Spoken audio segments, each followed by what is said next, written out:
Bentornati, sono Pitching Ace 88 e stiamo giocando a Criminal Case su Facebook. Welcome guys, it's Pitching Ace 88 and we're playing Facebook. Gonna go on to chapter number 2, case number 28, The Haunting of Elm Manor. And yes, I want to start getting a whole bunch of different languages in here. So if you guys know a language other than English, please send me a message, give me my intro in it, and I'll start saying it. Thank you, that would be sweet.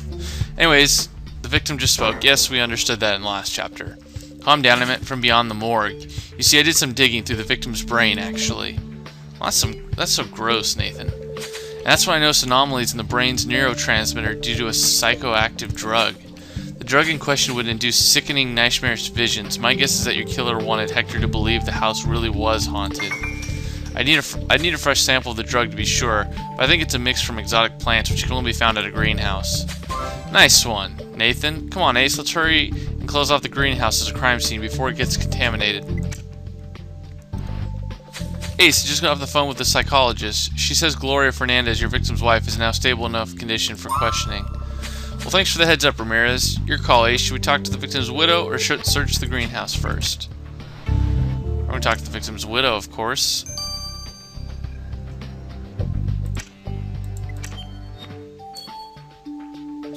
Mrs. Fernandez, we're so sorry for your loss. I moved into the house, a joyful wife and blessed mother, and it took both my loves away from me. After the house killed my baby boy, I begged my husband to leave, but he couldn't find a buyer. Nobody wanted to buy a haunted house.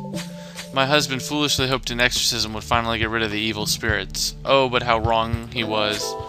And now I'm left all alone, with nothing to live for. I hope the house hurries up and kills me, too. Wow, poor Gloria losing both a husband and a child, both apparently killed by the supernatural happenings of the house. I think you're onto something, Ace. What if the killer used people's beliefs that the house was haunted to try and get away with Hector's murder? If we found out more about the circumstances surrounding the child's tragic accident, it might help us to solve this whole mystery. Churches normally keep birth and death registers. With a bit of luck, we might be able to find the real cause of death of the Fernandez baby boy. Oh, cool. But anyways, guys, I was talking to this because I've been getting so many comments from all of you guys who speak Spanish, Italian, French.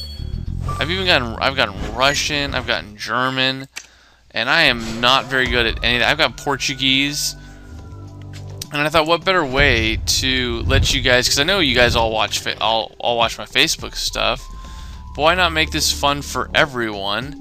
And if you guys want to just post down below, we can, I can start doing this. Balloon, flower bouquet. I did not see a bazooka. Crap. Lantern is here. Or mortar. The French toast is a mortar. That's a mortar? Oh, wow. I was thinking a mortar was like one of those big old guns. Alright, anyways. Good job, Ace. It looks like this pestle and mortar were recently used to pulverize some plants. Maybe the ones used to drug our victim. Would you mind collecting a sample so that we can find out which plants were crushed up in the mortar? And since when does a greenhouse double as a flower shop? There's a note written on the bouquet's paper writing. To Gloria, my love for you is as eternal as your beauty. Aw, Hector must be behind this, but you're right. It's odd that he never sent the bouquet. And since we knew the killer was here, we need to treat everything as possible circumstantial evidence. Let's start by sweeping the paper wrapping for prints. Well, I obviously know, at least I think I know what happened. I have a feeling that his wife was having an affair. Well, I think he killed the baby, the wife ended up killing him. I could be completely wrong, but I think he killed the baby because the baby actually wasn't his. I know it's a crazy thought, but we're going to go with it for now. Cat in the back, a wreath, a hairband, a credit card, a note, a chest. Okay. Wreath, hairband, note.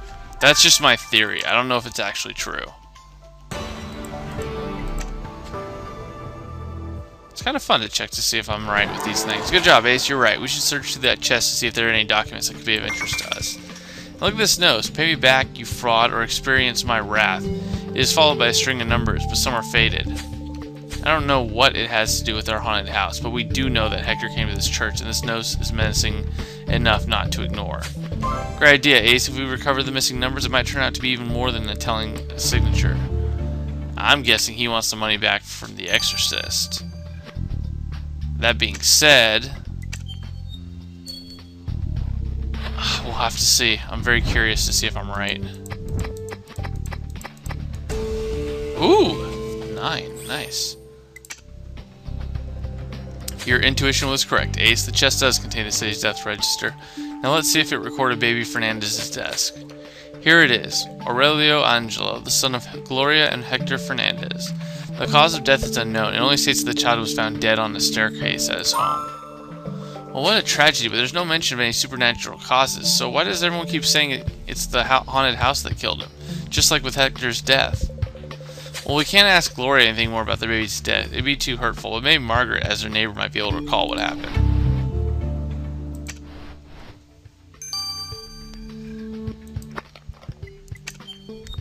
Very well could be possible, but I have a ton of stars, so I might as well go through all this stuff. 0058. Or not.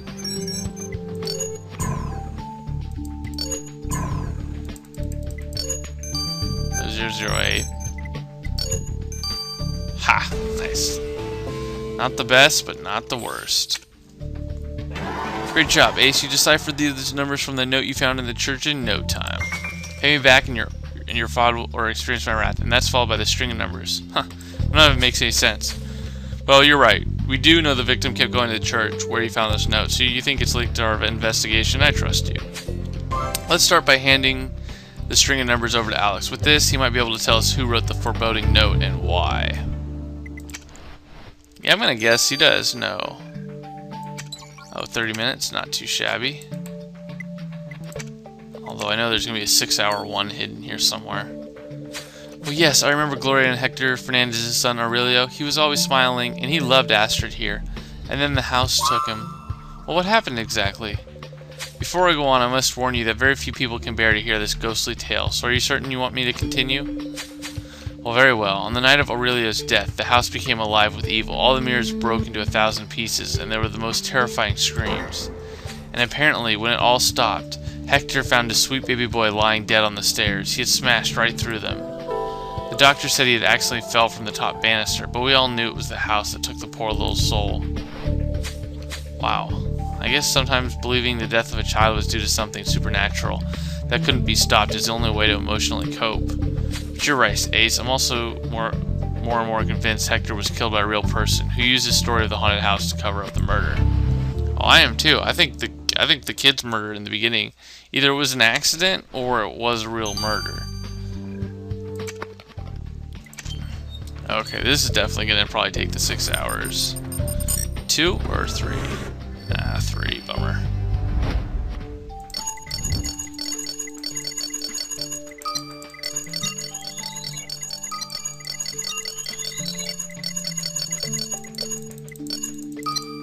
Oh, almost got 8. Almost got 8. Good work, Ace. Let's not waste any time and send the sample you collected from the mortar you found in the greenhouse over to Nathan. Hopefully this fresh sample will allow Nathan to learn more about the true nature of the hallucinogenic drug the killer used on Hector.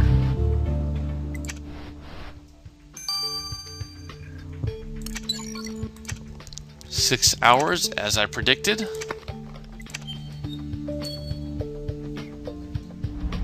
To glory. Oh.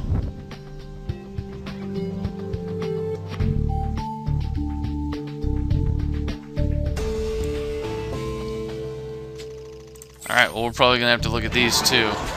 Great job, Ace. Now that you've recovered this set of prints from that bookcase paper wrapping, we should send them over to the lab.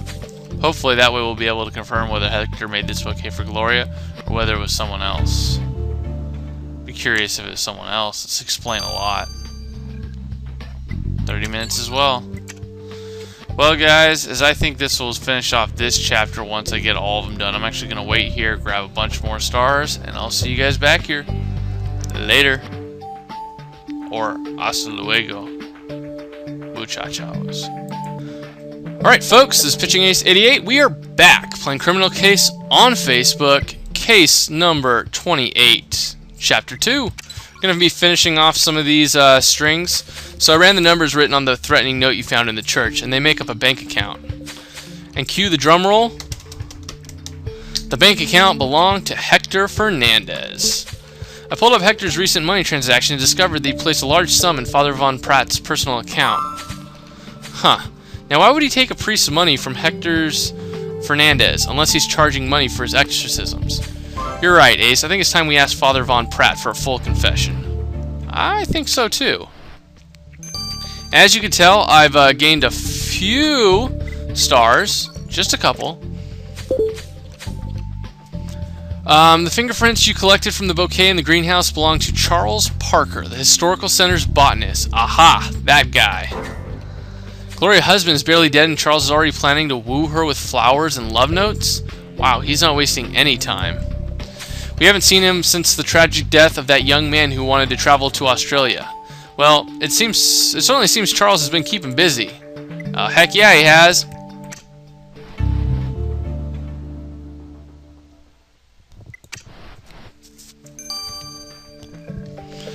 Alright, well, let's finish off this plant substance. I analyzed the substance you've collected from the mortar in the greenhouse. It was composite of several exotic plants. Each of these plants is benign when studied apart, but combined they make an extremely potent hallucinogenic drug, the same substance ingested by Hector. This particular drug would target the epinephrine neurotransmitters and induce strong audio and visual nightmare hallucinations in Hector. Like what exactly? Well, imagine you're walking around your house when suddenly the walls would start moving, shadows would become ghastly specters, everyday sounds would become deathly wails. The drug would have tormented Hector, driving him insane with fear, and with his own home having turned against him, there was nowhere for him to seek refuge. For the killer to have created such a powerful drug with just a few plants, it's obvious that they are highly skilled at gardening. I'll bet you his wife's skilled at gardening too. I'm just going to throw that out there. Alright, so let's go talk to Father Von Pratt. Father, does this note sound familiar? Pay me back, you fraud, or experience my wrath? It was written by Hector to you. Well, Hector called me a fraud because I performed an exorcism that didn't work on his house. But how is that my fault? He was convinced I cheated him. He vowed to take me to heck with him when the spirits of the house came for him. And Hector, being angry, had nothing to do with the fact that he put a lot of money into your personal account. I admit, I took advantage of him and made him pay me for the exorcism. May God have mercy on my soul. I saw a scared man and took advantage of it. But what's the difference? When he first came to me, I could already tell that his soul was way past saving. Wow, I can't believe Father Von Pratt took advantage of Hector. And imagine if the community found out Von Pratt was a cheat. His reputation would be ruined. But it sounds like Hector genuinely felt trouble. But why suddenly ask for an exorcism after all these years of haunting? I don't know. I have so many stars, it's ridiculous. Alright, anyways.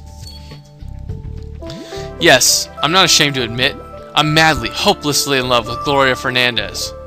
And if love is a crime, then I'm guilty. Could you at least try and wait a little longer than 2 hours to pass since her husband's death before sending her her first bouquet? Well, I was going to send that bouquet to her as a secret admirer. The fact that it coincided with Hector's death is just a happy accident. Wow. A happy accident? It's her husband you're talking about. Can you imagine the grief Gloria must be going through? Please, Gloria was wilting away with that man. It's a sin how he ignored her and how he's being punished for it. A while later. Dun dun dun. Hey, Captain Ace, I did some research in the history of the haunted house, Elm Manor. The manor was built by the Bryanstones, a family who suffered tragedy after tragedy. Some say it was the house itself that brought upon the terrible happenings. Well, I tried to find out more about the Bryanstone family, and I found this old portrait taken in front of Elm Manor, and look who's on it. Wow, is that Camilla, our victim's housekeeper? What the French toast? That's not possible. That couldn't possibly be her in the picture. Unless Camilla's a ghost. And guys, that's going to about wrap up Chapter 3. I will see you guys all later. Stay tuned for the next chapter. This has been Pitching Ace 88. Over and out.